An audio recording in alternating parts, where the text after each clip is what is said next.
Kalian pasti punya teman yang deket banget. Dulunya itu sering main bareng, cerita bareng, kemana-mana bareng. Pokoknya banyak hal-hal yang dilakukan bareng-bareng.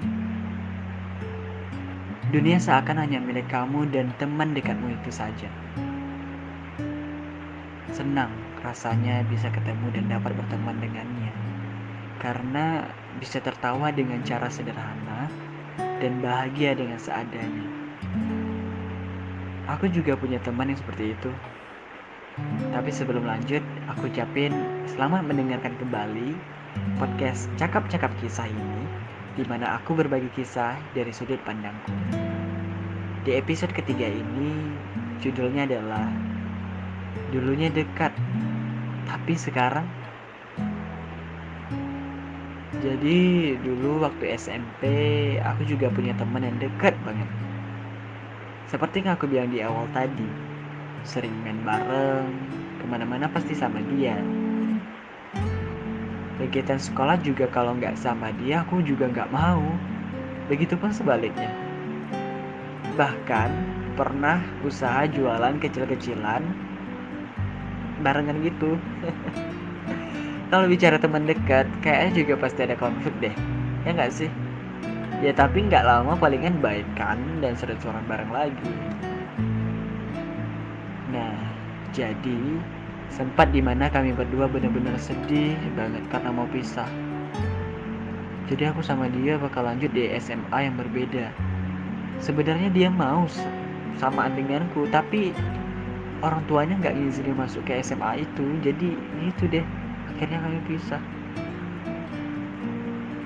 Aku masih ingat gimana aku waktu itu.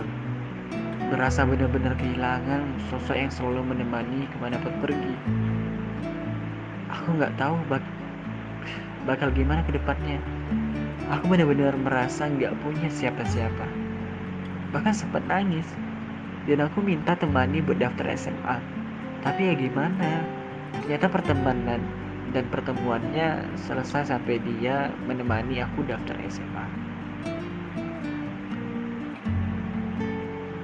Selama di awal-awal SMA, aku masih belum bisa buat open untuk orang baru. Di sekitarku selalu kayak ada bayang-bayangannya. Dan selalu berpikir, coba deh dia, pasti begini, pasti begitu. Dan banyak pikiranku yang kemana-mana, yang berandai-andai kalau ada dia itu beginilah, begitulah. Setiap pulang sekolah atau malamnya kami pasti chattingan, membahas tentang sekolah, bernostalgia, dan kembali berandai-andai. Lama-kelamaan, tampak kisah aku dan dia pun memudar. Yap, benar, sudah tak ada lagi kontakan, tak ada ketemuan. Kalaupun ada ya pasti nggak seseru dulu, paling ya sekedarnya doang. Permasalahan yang seperti ini banyak banget. Aku yakin kamu pasti juga punya hal yang sama. Dulunya dekat, sekarang seperti tak kenal. Hal-hal yang seperti ini tuh umum terjadi dan banyak faktornya. Yang pertama mungkin masalah waktu. Waktu tidak bisa sepenuhnya disalahkan. Karena ia terus berjalan dan kita nggak mungkin berhenti di situ saja. Buat apa kamu hidup kalau ada masalah kamu berhenti, kamu menyerah? Hei, waktu terus berjalan. Kamu harus melanjutkannya. Pilihanmu hanya ada pihak atau tinggalkan. Gak ada kata menyerah di sana. Tapi dalam masalah ini kamu harus terima. Jika kamu memilih menghadapi masalah ini, berarti kamu harus terima bahwa kalian sudah berpisah, tapi kamu jangan sampai lupa dengannya. Begitupun sebaliknya. Jaga komunikasi kalian, jangan sampai renggang pertemanan kalian. Bagaimanapun juga, kalian bertemu dengan teman-teman baru di sekolah kalian masing-masing. Kalau kamu pilih tinggalkan, kamu harus terima dan siap melupakan dia. dan kembali tegakkan kepalamu. Tatap ke depan. Temukan cerita baru di tempatmu yang baru. Oh iya, hal ini tidak hanya berlaku buat yang beda sekolah ya. Bahkan yang satu sekolah tetapi beda kelas pun masih sering terjadi. Faktor yang kedua ialah teman baru. Di faktor inilah kalian benar-benar diuji. Kedatangan teman-teman baru itu membuat kalian bisa berubah. Karena bisa jadi teman dekat kamu yang dulu itu sudah mendapatkan teman baru yang lebih asik, bukan? Tahu-tahu dia lupa sama kamu. Terdengar menyakitkan, bukan? Tapi ini juga bisa terjadi pada diri kamu sendiri.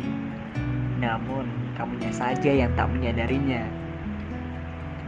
Disinilah kalian diuji untuk benar-benar memilih mana yang seharusnya kalian pertahankan. Dan di faktor inilah banyak orang ataupun kamu sendiri berkata, "Ih, udah berubah ya kamu, gak kayak yang dulu." Ayo, coba dipikir-pikir lagi. Sebenarnya siapa sih yang berubah dan apa penyebabnya? Faktor ketiga menurutku adalah pergaulan. Dengan siapa kamu bergaul dan seperti apa pergaulan itu membuat kalian semakin jauh. Faktor ini hampir sama dengan faktor kedua, yaitu sama-sama menemukan orang baru yang mungkin lebih asik. Bedanya adalah circle pertemanannya. Yap, misalnya lingkup pertemananmu yang sekarang membuat kamu lebih gaul, trendy, berkelas, atau lainnya. Sementara kamu dan teman dekatmu yang dulu itu, dulunya kalian tuh orang yang sederhana, bagaimanapun keadaan tetap biasa aja, dan lain sebagainya. Mungkin salah satu kalian ada yang termasuk dari circle itu, atau memiliki circle yang lain. Tapi yang pasti, circle kalian berdua itu berbeda, sehingga tak ada lagi kecocokan. Hal ini juga yang buat kalian kalau ketemuan tuh jadi canggung. Kadang bingung harus gimana, soalnya pola pikir kalian udah gak sama. Hal ini bukan berarti kalian memiliki konflik atau benci ya, tetapi hanya tidak sefrekuensi lagi. Faktor berikutnya ialah memiliki kesibukan masing-masing. Adanya kegiatan-kegiatan atau tugas-tugas yang kalian miliki membuat kalian lebih fokus terhadap kegiatan dan tugas yang sedang kalian tekuni. Sehingga fokus kalian bukan lagi main bareng, cerita bareng, dan apapun itu yang barengan.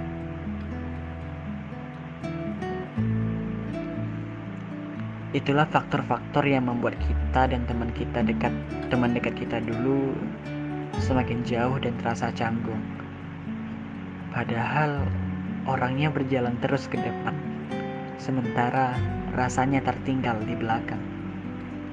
Intinya, tetaplah menjaga komunikasi. Minimal kalau ketemu ya disapa. Hubungan yang seperti ini hanya terasa jauh. Jangan pula kalian yang menjauhkan. Maksudnya, kalau kamu sudah tahu hal ini, tidaklah perlu kamu menjauhinya dengan cara berhenti berkomunikasi, bertegur sapa, ngajakin ketemu dan lain-lainnya. Barangkali suatu saat kamu membutuhkannya. Begitupun sebaliknya. Tidak terasa ya, ini sudah berapa menit ya? Cukup sampai di sini dulu ya. Oh iya, cerita ini tuh juga merupakan kisah requestan dari salah satu temanku. Jadi, kalau kamu juga ingin request atau cerita, silahkan aja kirim ke emailku atau biar lebih akrab, DM aku aja ya di Instagram. See you di episode 4. Semoga kita bisa bercakap-cakap kembali. Dah.